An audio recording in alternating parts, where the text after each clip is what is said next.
Hey, thanks for checking out this podcast. Our hope is that it's an encouragement to you, that it builds your faith, that it helps you be a better leader and a better influencer in and through your life. If this is helpful to you, we'd love you to subscribe and also share it with somebody else to encourage them too. Thanks. Well, hey everybody, we are starting our podcast today. Actually, for us, it's afternoon, but you might be watching this, any time of the day. Morning, evening, midnight, middle of the night, whenever. Anytime. On a treadmill, riding your bike, in your car. Yeah, we're really happy to have you guys with us today. We're going to be talking all about how to share your testimony, or why to share your testimony today. Right. We think that we know that in your life as a Christian, one who follows Jesus, sharing your story is pivotal. Being able to share your experience in walking with Jesus, how God has affected your life, is a massive piece of following Jesus. And that's what this whole podcast is about, is helping you find your next steps. Yeah, so on a personal level, when each of us articulates our own story, what we call a testimony, right? It helps us solidify our faith. It helps us grasp what God has done in our lives. It helps us celebrate that. And so it's good for our own faith. Right. To tell our own story, to articulate our journey. Yeah, it really consolidates it. Like when you tell your story, it almost makes it more available to you. Right. I think my first couple years of being a youth pastor, I would share my testimony maybe once a year. Yeah. And it had been a year, and I was like, man, I haven't shared my story in a while. Yeah. And sharing it lifted myself up. Right. Telling the story of how God intervened in my life, it got me more present to Jesus in my life today. Exactly. Yeah. It helps your own faith, right? Yeah, it builds your faith. Totally. Telling your faith story. Mm-hmm. And I want to encourage people in this, because I think sometimes Christ followers hear that and they think, yeah, but I don't know how to tell my story, right. Or I struggle to articulate my story. But even that, and we're going to give people more specifics on that this week and especially next podcast, right? Yeah. But even saying, I don't know how, then wrestling with it is going to be good for your faith. Right. Struggling through it, learning to articulate it, listening to other people's stories, and thinking, well, that part fits my story, and so on. That journey of building your own, or writing out, I guess, your own story, is just good for you. Absolutely. Yeah. Absolutely. When I think of your story and why we tell our story, I think of Jesus' words in Acts chapter 1. Yep. So this is Jesus, and it says, see if you can find it. Oh man, I had it right here. Oh, no, you lost it? I lost Acts it. 1? And that is okay. Acts chapter 1, verse 8, I believe. Okay, you find it? Yeah, it's right here. Okay. It says, but you will receive power when the Holy Spirit comes upon you, and you will be my witnesses in Jerusalem and in Judea and Samaria and to the ends of the earth. Nice. You will be my witnesses. So this is right before Jesus leaves, and he ascends to heaven. This is some of Jesus' last words to his followers, and what he's telling them. And I think this is beautiful, because what you'll see in Acts is that the disciples do a lot. They do a lot of different things. They feed the poor. They talk theology. They talk about how to follow. There's a lot of stuff that they do. Yep. But Jesus' words isn't that you'll be my conquerors or that you'll be my insert any other word. Helpers with this or that. You will be my witnesses. Right. And so I think when you're thinking about your testimony, I think one of the most important things is that you understand what you're talking about when it comes to this. So really simply put, what have you seen and heard? Right. What did God do?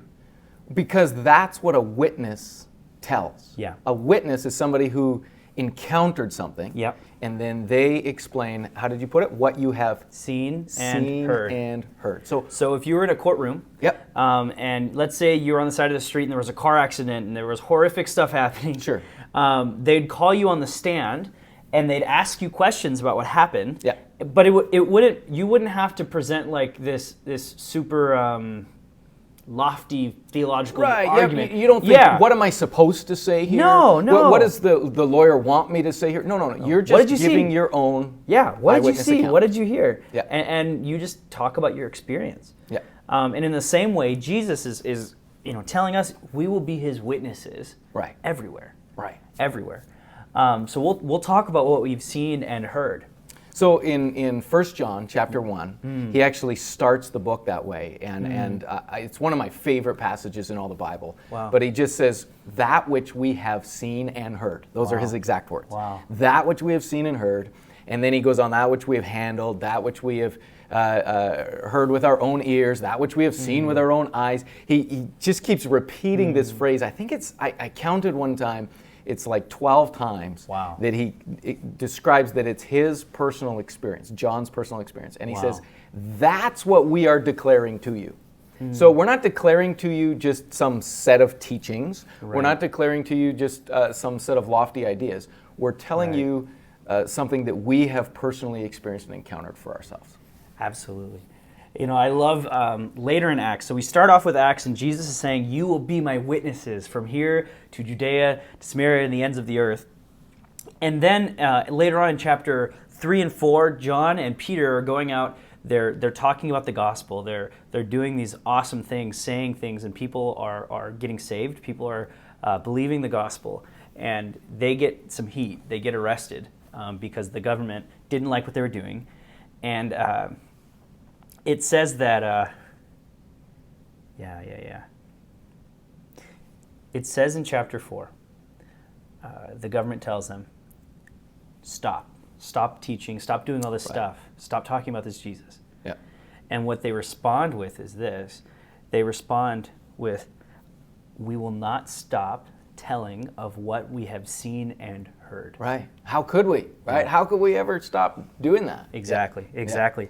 So when I see that, it's like Peter and John could have said anything. Yeah. They could have said, we won't stop teaching our doctrines. We won't stop debating with people. We won't stop this, or that. What they chose to say was, we won't stop being witnesses. We won't stop telling what we've seen and heard. Right. We won't stop sharing how Jesus has impacted us. Yeah.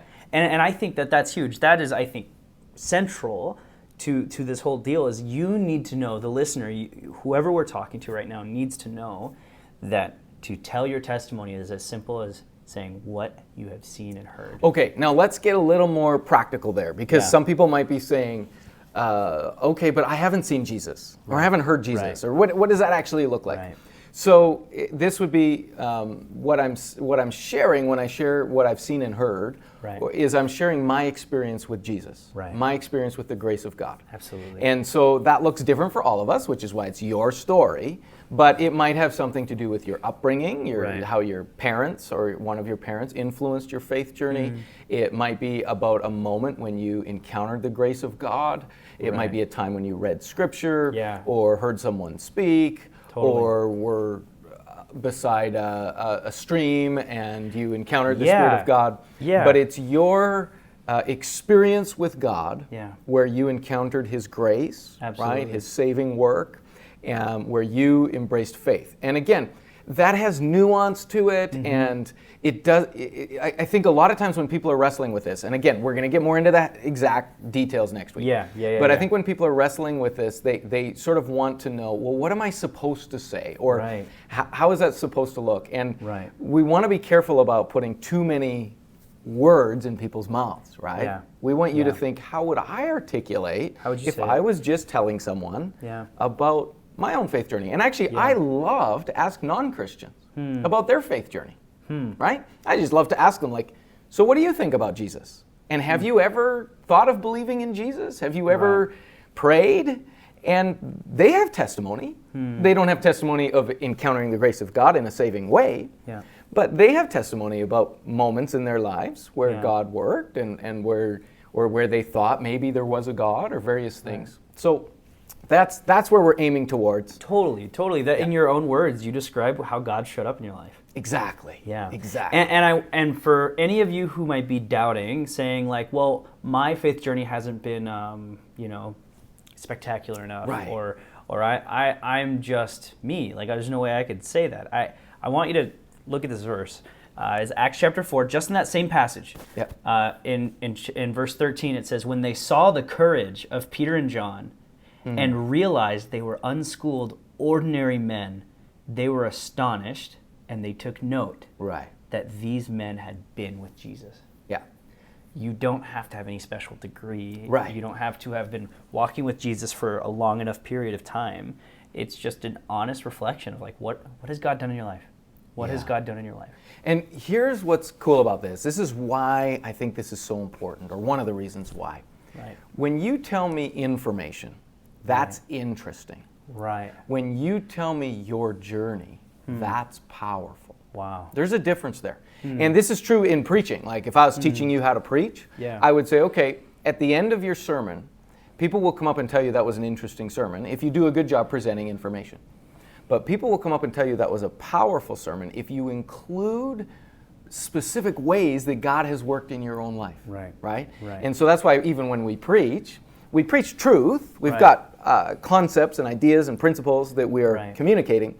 But then we preach personal truth. We preach truth that is through our own encounters and experiences. And that takes what's interesting and makes it powerful. Yeah, I love that you mentioned that, because when it comes to storytelling, storytelling is all about helping. Right. So the story that you have exists to help somebody. Yeah. So I think of my mother. Her testimony is that she was addicted for a very long time, and she was in and out of prison, in and out of places where, like halfway houses, programs, all that stuff for my whole life. Yeah. And it was the gospel that took hold of her when I was 13 or 14. And I saw a 180 shift where she picked up the gospel and she got married to the man she was with. Yeah. They both got baptized and married the next day at the same program. It's an astonishing story. Yeah. And they would go on to live a good life where now they own their house. They're plugged in to the community, church that they're a part of. They've got 3 beautiful children that they're raising. Yeah. And the reason my mother, and I telling her story as well, the reason that she needs to tell her story is so that anyone like her can know it's possible for them. Right.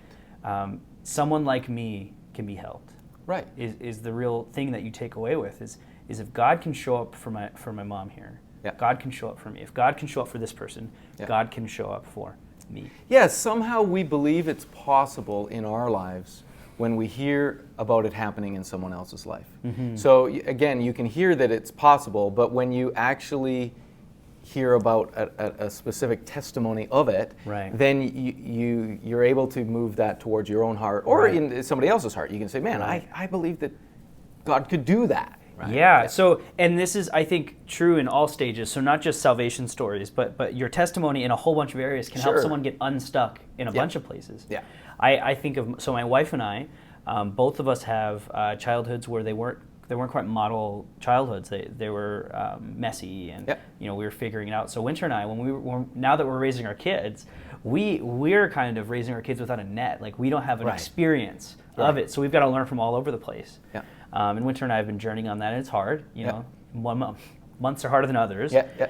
And she and I were listening to a man named James K. Smith. And his wife's story are almost the exact same as ours, where they were young parents. Neither of them had ideal home lives, and they had to figure it out. Right. And even for my wife and I to sit next to each other, listen to this guy, who we look up to, say our journey was the same. Right. We had to figure this out. Now we think, oh, it's possible. We can do this. Yeah. We can do this. Exactly. Someone like us did it, so we can do it. Yeah. And I think in the same way, your testimony exists for someone. Yeah. Your story, whoever is listening to this, your story exists for someone. Okay, now let me take it a new direction here. Yeah. So we've talked about how your testimony will affect you, your faith journey. Yeah. Talked about how it's for someone, it helps other people. Yeah. Let's just mention, too, about how it exalts Jesus. Absolutely, yeah. So, Jesus in Acts 1:8, the verse you mentioned, he says, you'll be my witnesses, or witnesses of me. So we're not witnesses of ourselves, we're witnesses of what we saw and heard, but we're witnesses of him. Right. So the goal in sharing our story, our faith journey, is to exalt Christ. It's to point people somewhere. So rather than pointing people to ourselves, saying, here's how awesome I am, here's how great I am, look at me, we're saying, look how great Jesus is. And in fact, sometimes maybe most of the time, it's actually our testimonies actually are self-deprecating, would be the right word. We actually are sort of saying, actually, I'm kind of a screw up. I'm sort of messed up. I'm broken. Right. And yet Jesus met me. He came in. He worked. He moved. Exactly. And so we're looking for those places in our lives where the goodness of God intersected with the brokenness or emptiness or sinfulness or mess of me. And then I'm able to point to Jesus and say, look how he is good. Right. I think of in John chapter 4, there's the woman at the well. Yeah. And Jesus meets her and points out her brokenness very explicitly, like names the issues she's got. Yeah. And her life is that she wouldn't even get water with other people. She was ashamed to be around people. Yeah. Jesus meets her and tells her exactly what she needs to hear and offers her life. Yeah. And what happens next is astonishing. It says she ran into town and told everybody of the man who told her everything about herself. She told her testimony. Right. She ran into town and told them about Jesus. Right. Come and meet the man who told me everything I ever did. Knows all the stuff I did, and they probably went. Yeah. And here's the beautiful part about that story, is credibility wasn't necessarily a thing for her. Right. So she wouldn't have been somebody in town that people would listen to. Right. But what they saw was the transformation. Right. And the honesty. Right. So they saw an authentic person telling their story. Mm-hmm. And they saw the transformation because she was so ashamed at the beginning of the story, end of the story, she's running into town.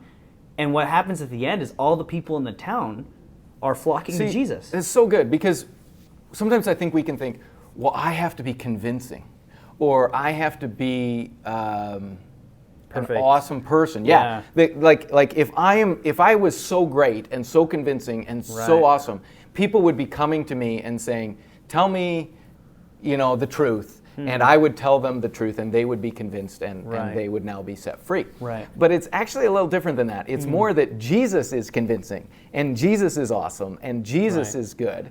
And we are simply saying, I'm just a witness of this, and I'm just a pointer towards. I watched this happen. Yeah. Yeah, and that happens all throughout the Gospels, where people who are broken and hurting are healed, or they meet Jesus, and their story is the thing that spreads the gospel. It's fantastic because Jesus oftentimes, sometimes he'll heal somebody in front of a crowd. Sure. Sometimes he will. Yep. But most of the time he heals somebody in a small group of people. Right. And it's the one who goes out, the witness, that leads the thousands to know him. Yep. Or I think of Peter and John when they talk about what they've seen and heard. Thousands of people come to Jesus.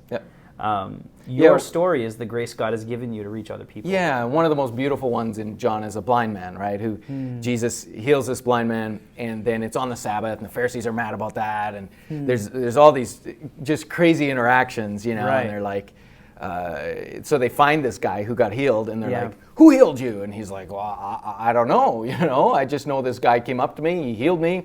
And then he finds out it was Jesus, so he's like, and then they're like, well, Jesus is a sinner because he healed you on the Sabbath. And this guy goes, well, I don't know about that. I don't have all the answers for you. I'm not a theologian. You guys are the theologians. Right. But what I do know is I was blind and now I see. Right. That's what I know. And so I think a lot of times we think, I have to have all the answers, or I have to have this sort of convincing life. Yeah. It's like, no, just come and say, here's what I do know. Here's what my experiences were. Right. And maybe, let me say this, and we should probably wrap this one up, but I think it's wonderful to ask people permission to share your story. I don't think I've ever had anybody say no to me. Yeah. Even a total stranger, sometimes, especially on an airplane, I'll do this. I'm sitting on an airplane. Yeah. And the person beside me, you got this captive audience. And this used to happen more. Nowadays, headphones are getting so, such a thing, right? But I used to just strike up a conversation with people. Right. And then I would just say to them, hey, I'm a Christian or I'm a pastor. Would you mind if I told you a little bit of my journey? Yeah. Well, it's not threatening. I'm not trying to pressure them. No. I'm not trying to, make them sign a document or something. Yeah. I just want to tell them a little bit of my faith journey. Yeah. And I've said that to friends too. Here in Moose Jaw, I've taken people out for coffee who don't go to church, nothing like that. And I just say, hey, would it be okay with you? Like, I'm a Christian, yeah. Would it be okay with you if I shared a little bit of my faith journey with you? Right. And, then you have permission, and people love hearing those stories. Yeah. Yeah. So. Yeah, that's beautiful. So This week, we want you to take away this, is that everyone has a story. Yep. Everyone's story matters. Right. And those stories are all about Jesus. Yeah. And you need to tell those stories. You need Yeah. to tell your story. You need to think about it, talk through it, you know. One of the most life-giving things for my wife and I sometimes is we'll just talk. And I'll sometimes tell her stories about stuff from my past, Right. stuff where like Jesus showed up for me. Yeah. And it'll be stuff I've never talked about. Yep. And then as I'm recollecting the experience, I think, wow, that's a good story. I should tell that. Totally. You'll be surprised how often you don't know the story until you start talking about it. Exactly right. Exactly right. We do that in small group settings. Yeah, Exactly. We'll ask this question. We'll say, when was a time that you encountered God or God moved in your life? Yep. And oftentimes just a few minutes of thought, 3 or 4 minutes of thought, and certain things will come to your mind that you're like, you know, I've never shared that, or I hadn't thought of that in a long time. And you share that and something comes alive again, right? Yeah. Absolutely. So we're excited for the next podcast. We want to talk all about how do you tell your story? What's the structure? And we want to help maybe answer some questions you might have. Get a little more practical, right? Yeah, totally. So thank you so much for joining us in the VC podcast. We are so excited to see you next time.